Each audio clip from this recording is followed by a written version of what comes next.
120 plus weather in Phoenix. At nighttime it was 110. I could never get used to this. As much as I like Phoenix, I don't think I could ever live here. It's just too hot. Right now it's at my temperature reading is at 112, which isn't too bad today, but yesterday was killer. When I'm driving it was at 118, and when I stop I think it hit like 126 or something. It was crazy. I don't know what it is, but these days I see so many people driving like idiots.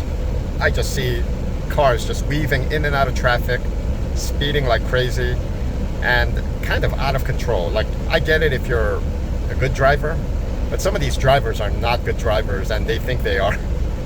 And they are not aware of how the rest of the road is reacting to them.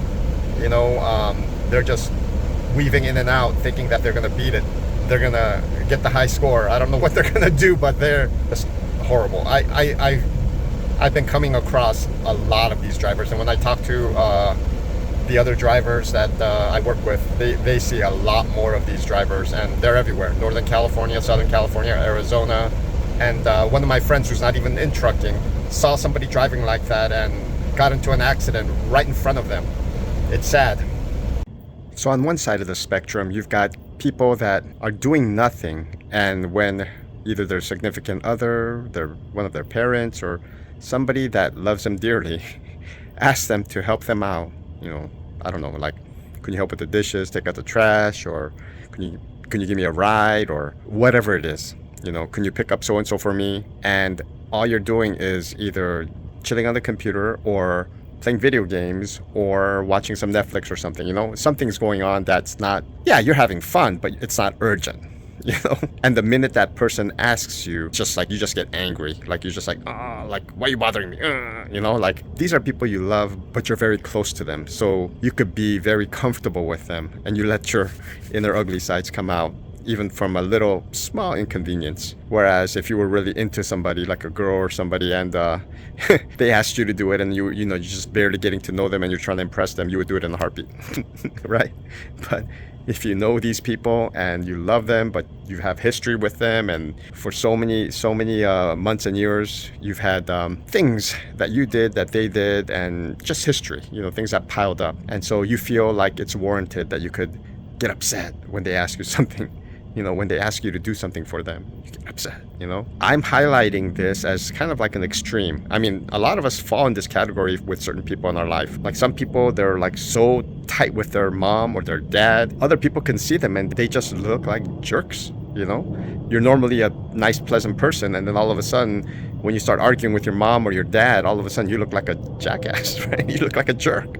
And the flip side of this, you've got that person that just does everything, like, even though they don't even have the capacity or the means or the energy to do what other people are asking them to do, these people go above and beyond to their own detriment, and even to the detriment of others, because they're not able to give the quality of themselves to other people. They just end up being tired and burnt out and doing a half-assed job.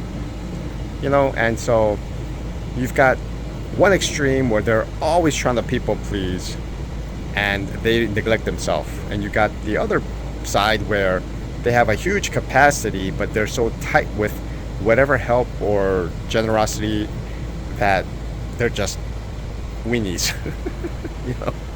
We all fall somewhere in the middle of this spectrum, and I want to say, how many people have you personally reached out to? Especially you truck drivers, as you let the weeks and months go by, how many people have you reached out to? The people that you care about. And how many times, if you sit idle, if you don't do anything, how many people reach out to you? And so one of the challenges is that the people that we care about, even though we're super busy and we're on the road, and we don't have the capacity to reach out to these people. We still have to, when we have those gaps in time, we still have to make our efforts to reach out to the people we love, and respond to all the people that are reaching out to us.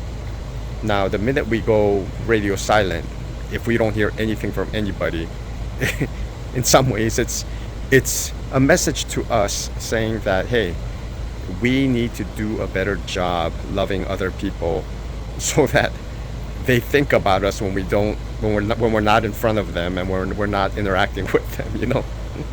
So it's one of those situations where, like, you're truck driving and you're on the road for a year and a half and none of your old friends ever contact you.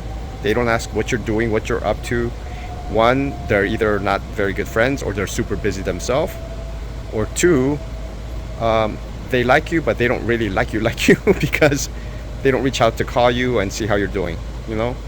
But I mean, don't take any of that personally. You know, sometimes, like, even just as you're busy and you don't reach out to those people that matter to you, those other people that matter to you may not reach out to you. So, you know, just a heads up. Anyway, I just wanted to share this topic because as we're out on the road, you know, it's not like we went invisible. It's not like we disappeared. You know, we're still a FaceTime call, a video call, a phone call, a text message away. We're right there. And the people that matter to you, reach out. You know, your parents, your mom, your dad, I don't know, your siblings, your close friends, your coworkers, whoever, you know, if they are of value, reach out. And if you guys are watching this and you're my close friend and I didn't reach out to you, know that I'm very busy. But I will try my best to reach out to you. And if not, if you're worried about me, reach out to me too, okay? So anyway, just food for thought, you know, as usual, you know, it's good to reflect on life and it's good to think about things. And this is one of the reasons why I bring all these weird relational topics up so much, you know. One, because it affects me and as a driver, it's important. But two, as life goes on, these relationships are really what is important for us, you know. So you can make some money, you could have investments, you can do all this stuff, you could go on vacation, you know, but more than anything, it's the people you're with, the people you spend time with. So anyway, just food for thought. What's going on, my people? So this week was actually a decent week. It started off with me going to Salt Lake City and back, and then I had a quick round trip to the Phoenix area.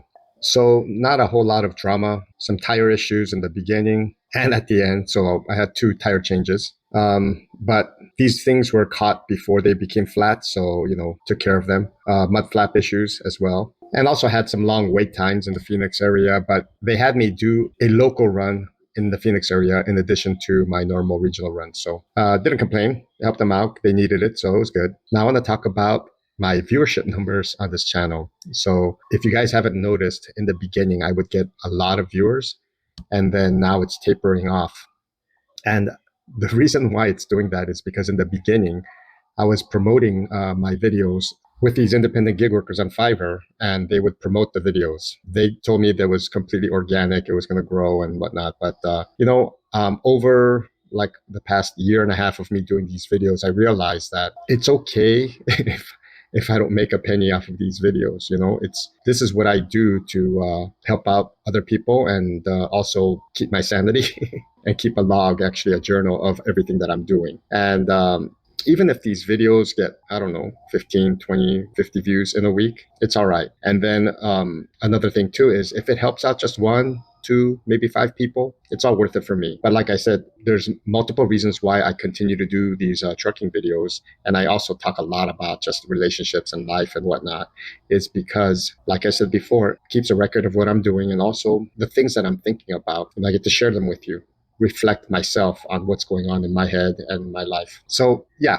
it would be great if I could monetize and make tons of money doing these videos, but I would not want to do it at the sake of me having to manipulate my content so I get more viewership. You know, I know there's the art of presentation and there's, you know, making things look nicer, cleaner and whatnot.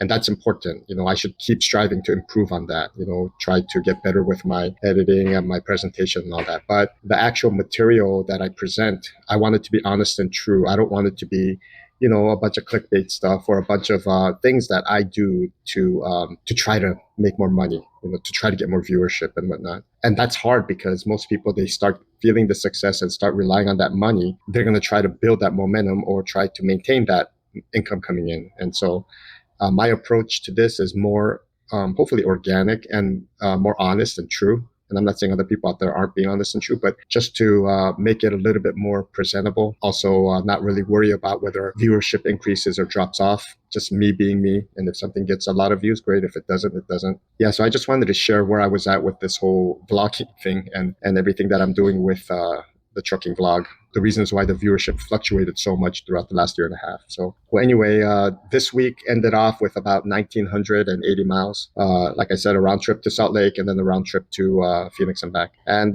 it was a decent week, some challenging hot weather, and some waiting. But all in all, it was a good week. If I could repeat this week, I'll be a happy camper.